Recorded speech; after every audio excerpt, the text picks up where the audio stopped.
Aujourd'hui, chers compatriotes, ce n'est pas moi que vous allez fêter. Bonne fête donc, cher Jonquin, dont la vie a été sans doute encore plus tourmentée que la mienne. Maintenant, mesdames et messieurs, nous allons prendre la rue Saint-André qui nous amène à la place de l'église, où nous attend monsieur Jancel, qui fut l'ami de Jonquin au moment de son séjour côtois. En avant, et vous suivez la fanfare.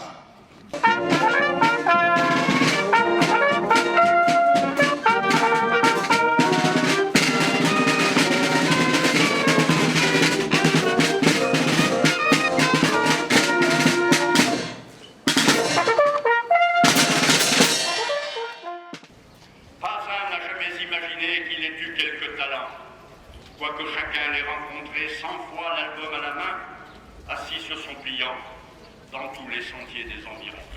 Et je ne pense pas qu'il ait en effet de meilleures aquarelles que celles peintes ici, dans notre Dauphiné. Désormais, il va dormir dans le cimetière de la Côte Saint-André, si loin de sa Hollande.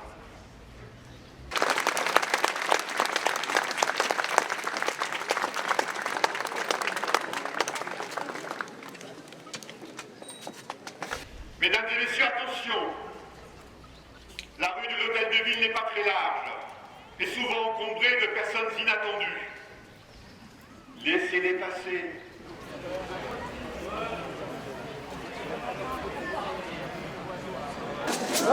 Volez.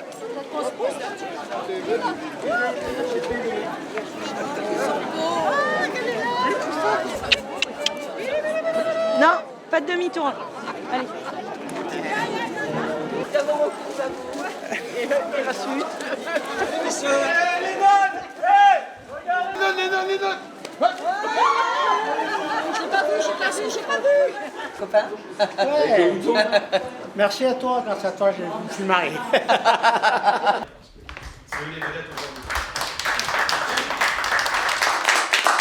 Écoutez, vos applaudissements anticipent le fait que je dois vous dire qu'au nom de la loi, je l'ai déclaré par mariage et que ils peuvent s'embrasser. Vous pouvez donc les féliciter.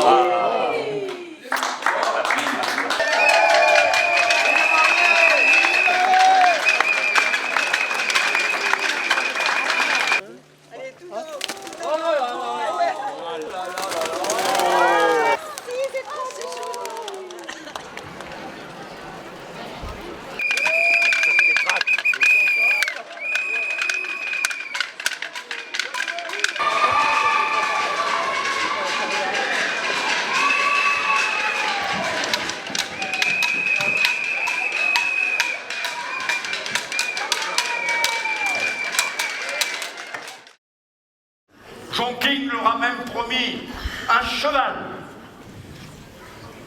si ces tableaux se vendent bien. Grand-maman offrira la voiture.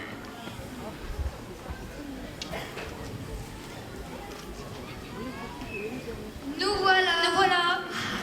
On est content que vous soyez là enfin. On vous attendait depuis longtemps. Je t'aime beaucoup, grand-maman. Oui, moi aussi, grand-maman. Laissez-la tranquille. Grand-maman est fatiguée. Elle a fait un long voyage. C'est loin Paris, grand-maman? Oui, c'est loin. Et le voyage est très fatigant. Les garçons, les oiseaux vont bien? La perdrix mange bien, les colombes font beaucoup de roucoulements en ce moment. Oui, elle court et le mouton est en pleine forme. Il va tous les jours en champ. Et son écurie est bien balayée. Quand il rentre, il donne du grain et du son, comme je te l'ai écrit. On a pris bien soin des bêtes et elles ont été soignées quand il fallait. Mais on les a purgées. Alors, les enfants, vous voyez cette malle noire? Allez vite l'ouvrir, il y a des cadeaux!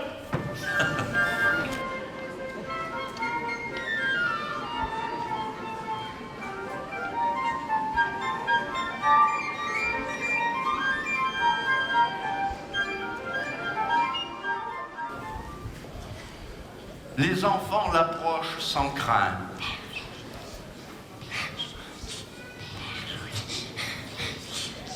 Il leur doit même son surnom. Père Jonquin, Père Jonquin, Père Père Jonquin.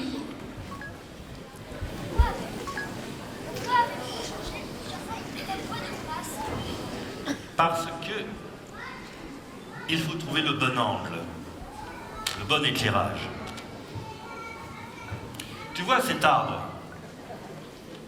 Je vais peut-être le peindre, mais il ne faut pas qu'il soit trop sombre, car le reste du paysage est plutôt clair. Peut-être que je ne le mettrai pas dans le tableau. Et on le voit, mais il me gêne. Je voudrais montrer une plaine bien plate, et dans un paysage de grand soleil. Alors, on peut peindre autre chose que ce que l'on voit? Bien sûr. Il m'arrive dans mon atelier de dessiner des scènes de canaux, ou de moulins, ou de patineurs, comme il y en a dans mon pays, en Hollande. Je ne les ai pas sous les yeux, mais ils sont dans ma tête. Et les gens les trouvent assez beaux pour me les acheter. Alors, pourquoi vous sortez dans la campagne pour peindre? D'abord, parce qu'il fait beau et bon. Et surtout, j'observe les reflets que met la lumière sur les choses. Et j'essaie de la reproduire. Mais d'abord, parce que la nature est belle. Trouvez pas? Elle suffit comme modèle. Alors, moi, vous ne me peindrez pas? Non. Tu es bien mignonne pourtant. Mais ça ne m'intéresse pas de peindre les gens. Sauf comme des silhouettes pour animer un paysage. Moi, ce qui me plaît, c'est la lumière. Dans le ciel, sur les nuages, sur les champs. C'est difficile, parce que ça bouge tout le temps. Mais quand j'ai réussi, je suis content. Alors je rentre dans mon atelier et je peux faire une peinture avec de l'huile.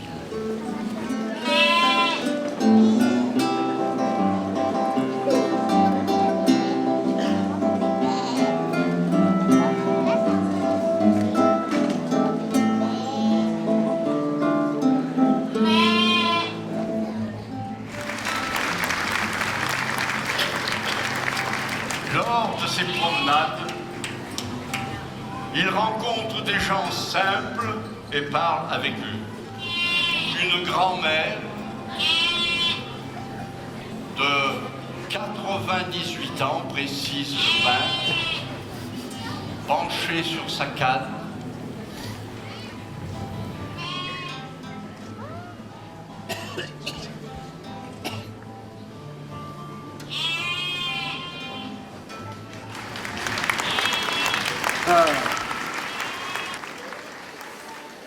On est bien ici. Vous avez connu Monet? Nous avons commencé à peindre. Je l'ai regardé attentivement comment il faisait. Et c'est vraiment Jonquille qui a fait l'éducation de mon œil. Et vous avez connu Boudin? Jeune. On a presque le même âge. Moi aussi, j'ai été élève avec M. Isabé. Je peignais la mer et les vaches. Ensemble, on peignait dans la nature. Et je te reprenais souvent. Tu te posais n'importe où pour peindre. Quand tu m'as dit une fois, sais-tu, Boudin, tu fais mal. Tu te poses au hasard comme une mouche sur une merde.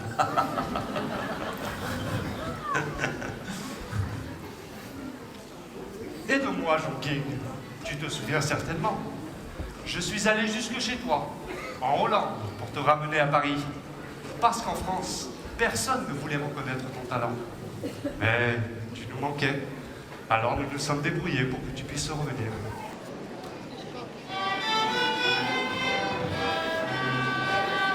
Eh, Père Martin, ce n'est plus un petit son que je disais tout à l'heure.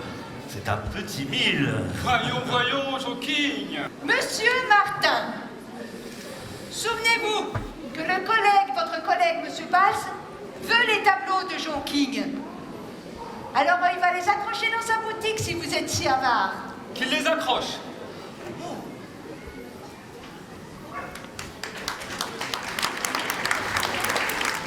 Allez, Jean-Baptiste, on y va? Vous êtes prêts?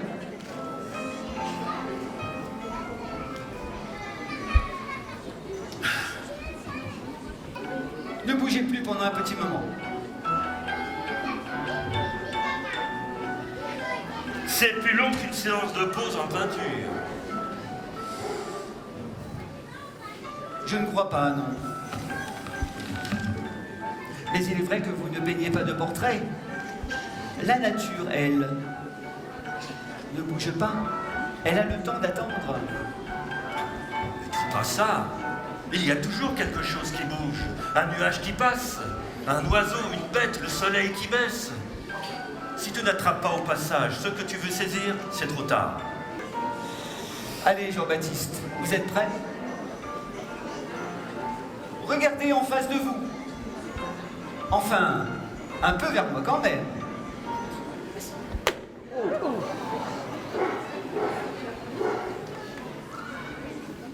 Mesdames et messieurs, il nous reste à aller voir les tableaux de Jonquille. Je vous donne à tous rendez-vous au château. Depuis le début de cette fête, vous aurez été autant acteurs que spectateurs.